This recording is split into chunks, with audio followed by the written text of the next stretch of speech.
Friday is an important day for us as Muslims. One of the reasons for that is that any good deed performed on this day is multiplied many times. So let us take this opportunity and recite salawat upon Prophet Muhammad sallallahu alayhi wa sallam. Allahumma salli ala Sayyidina wa Mawlana Muhammad wa ala ali Sayyidina Mawlana Muhammad wa barik wa sallim.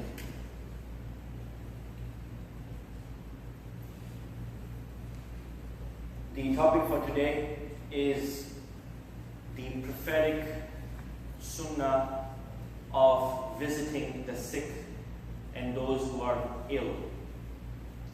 And in this context, there is a beautiful hadith narrated by Imam Muslim in his Sahih.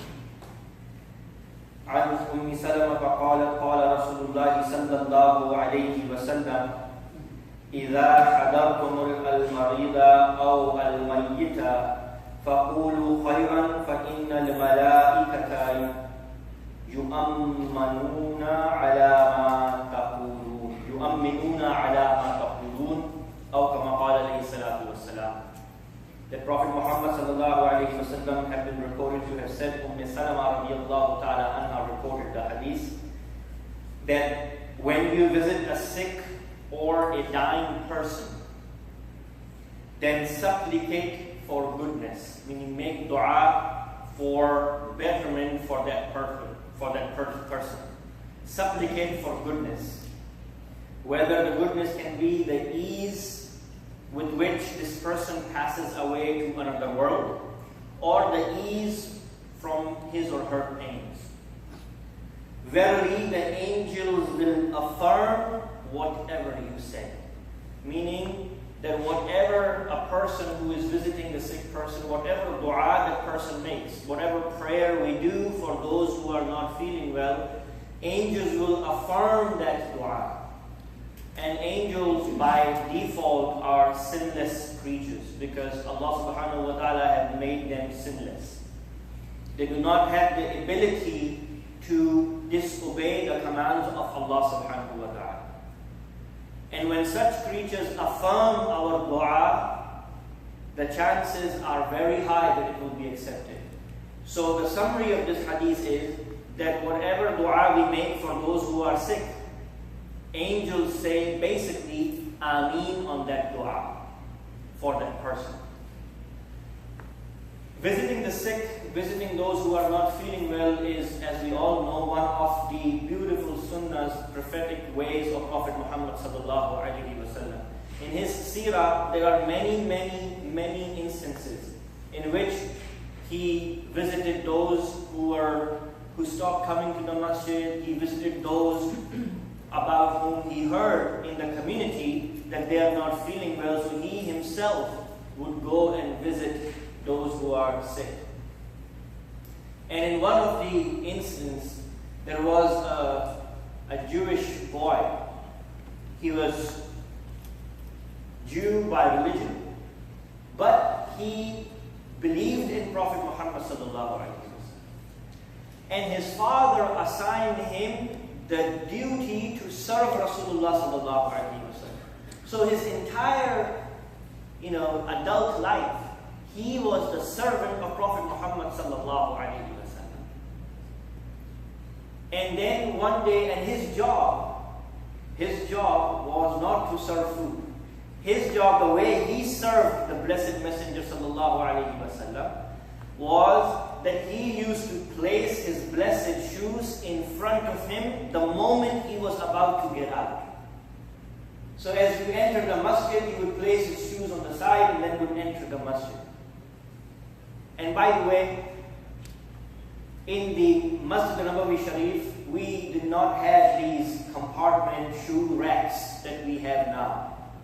But still, by the discipline of the ashab of Rasulullah sallallahu alaihi wasallam, just by learning the discipline in their lives, we can probably imagine that when they would put their shoes and they would take their shoes outside the masjid, it would not look like the way it looked outside probably by the end of the khutbah. Even though the shoe racks are there, But still, the moment somebody comes out and the moment after Jummah you get out, it looks like somebody has thrown a bomb there. And the bomb has blown up. Even though we have 2 shoe racks, 2 inside, and then we have many outside as well. But these were the people who were people of discipline. Anyways, so the job of this man was that he would place the shoes in front of Rasulullah sallallahu alaihi wasallam the moment he would get out and wanted to walk. And once he fell sick and he stopped coming to the service of Rasulullah sallallahu alaihi wasallam.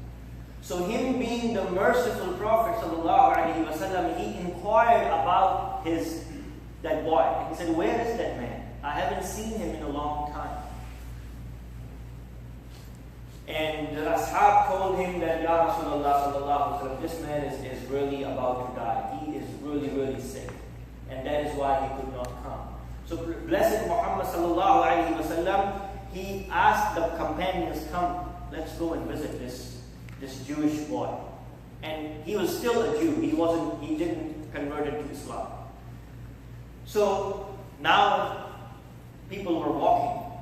The companions of Prophet Muhammad sallallahu alaihi wasallam, in his leadership, they were walking towards this Jewish boy's house, and he entered and he looked at this Jewish boy and he said, "Hi, how are you?"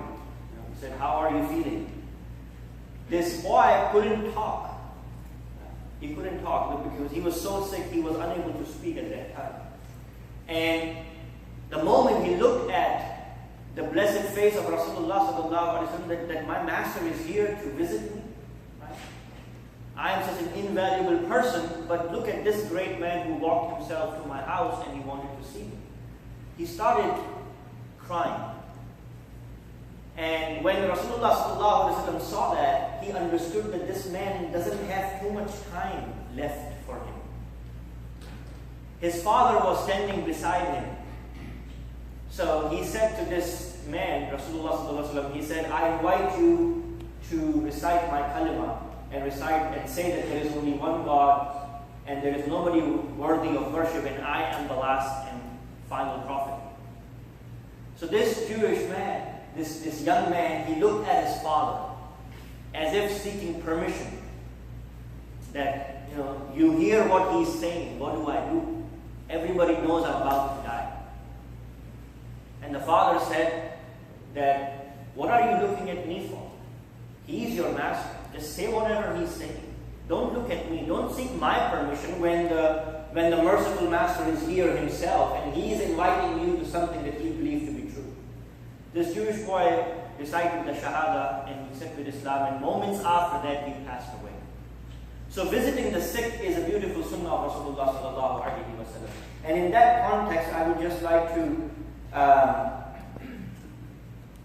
quote a few hadith that tells us the benefit of visiting those who are not feeling well. Sick, hungry, and thirsty, and poor people are the kinds of people which Islam elevated right from the bottom of everything and raised their status to a point so that anybody until the day of judgment, if they are hungry, if they are poor, if they cannot afford things that they would like to afford, they should not feel low of themselves, because the higher objective is something else. There is a beautiful hadith which you probably have heard many times, but it is always good to have a reminder. Imam Muslim narrates the hadith in his Sahih, and the hadith, the summary of it is that on the day of judgment, Allah subhanahu wa ta'ala is going to address the people, and He would say, "O son of Adam, why did you not visit me when I was sick?" So Allah subhanahu wa ta'ala is saying, when I was sick, why did you not visit me? So the people are going to say, "Ya Allah, you are the Lord of the world. How can you be sick?" And Allah subhanahu wa ta'ala is going to respond, "Do you not remember your brother or your sister or your uncle or your friend was sick and you did not visit him? If you would have visited that sick person, you would have found me with him. You would have found your Lord if you would have visited that sick person." And then Allah subhanahu wa ta'ala is going to ask that, "Why did you not feed me, O son of Adam, when I was hungry and I was people, the creation, all of us are going to respond, Ya Allah, you are free from hunger and thirst. You are the Lord. You created hunger and thirst. How can you be hungry? And Allah subhanahu wa ta'ala is going to respond. Don't you remember when there was a poor man asking for food? If you would have given him food, you would have found me with him. And then he is going to ask, why did you not give me water when I was thirsty? And people are going to say, Ya Allah, how can you be thirsty? You are the one who created thirst and you're the one who created water. And Allah subhanahu wa ta'ala is going to respond, O son of Adam, remember somebody wanted to have a cup of water and you were in a rush and you didn't respond to them? If you would have given them water, you would have found me with him. So Allah subhanahu wa ta'ala is with the sick, He is with the hungry people, and He is with those who are thirsty. So visiting the sick is a sunnah that is slowly diminishing in our communities. We hear about people who are not feeling well. Doesn't matter if we know them or not. Might be just 5 or 10 mile drive from where we live. But imagine the kind of happiness that a person would feel when he would see someone who he doesn't even know. And if you would tell him that I heard about you and you being sick from your brother, and I just wanted to come and say hi to you and see how are you doing. So there is immense benefit for a person who does that. And those who visit the sick, in a sound hadith, it is mentioned that when a person walks to visit the sick person, up until the time, so when the person is in the hospital and you go and you visit the bed, and by the time the person is standing, the visitor, the time that a person is standing talking to the sick person, up until that time, the visitor is actually diving in the ocean of rahmah of Allah subhanahu wa ta'ala. So that is the point where a person is actually submerged in the ocean of mercy of Allah subhanahu wa ta'ala. And the hadith goes that the moment he sits, that's when he is at the bottom of the ocean. Meaning he's completely submerged in the ocean at that point. It is also a sunnah of Prophet Muhammad sallallahu alaihi wasallam that when he used to visit the sick people, he would ask them to make dua for him. Obviously that was a lesson because Rasulullah sallallahu alaihi wasallam, is not in need of our du'as. We make dua, that is for our own good. Because for him, it is enough for him that Allah subhanahu wa ta'ala says, وَرَفَعْنَا لَكَ ذِكْرًا. That, O Prophet, your status and your dhikr is continuously being raised. Is it in perpetuity? So he is not in need of our du'as, but he would ask the sick person, and then there is a hadith on that subject. He says, the Prophet Muhammad sallallahu alaihi wasallam said that up until the time a sick person is back, has regained his health. So during the time of sickness, it is mentioned in Targheeb al-Tarheeb, Allah subhanahu wa ta'ala does not reject any dua that is made by that sick person. So it is in our benefit. We want a good job, we want a new house, we want our child to graduate from a good university, we want all of this to happen.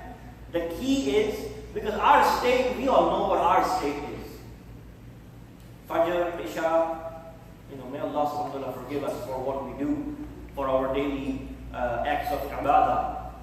But there is a chance, and the chance is that yes, we are sinful people, but this man who is sick, who we have just heard that he's in hospital, is struck by lightning, had a heart stroke, had an accident, young man, old woman, if we go and visit them and ask them to make dua for us, the chances are that the dua will be accepted according to the hadith.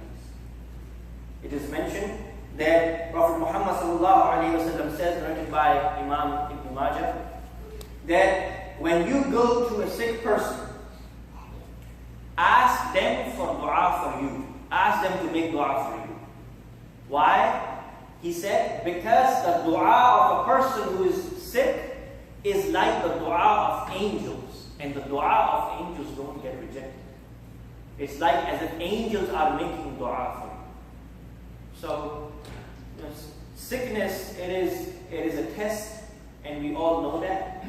But for those who are not sick, it is a test for them as well.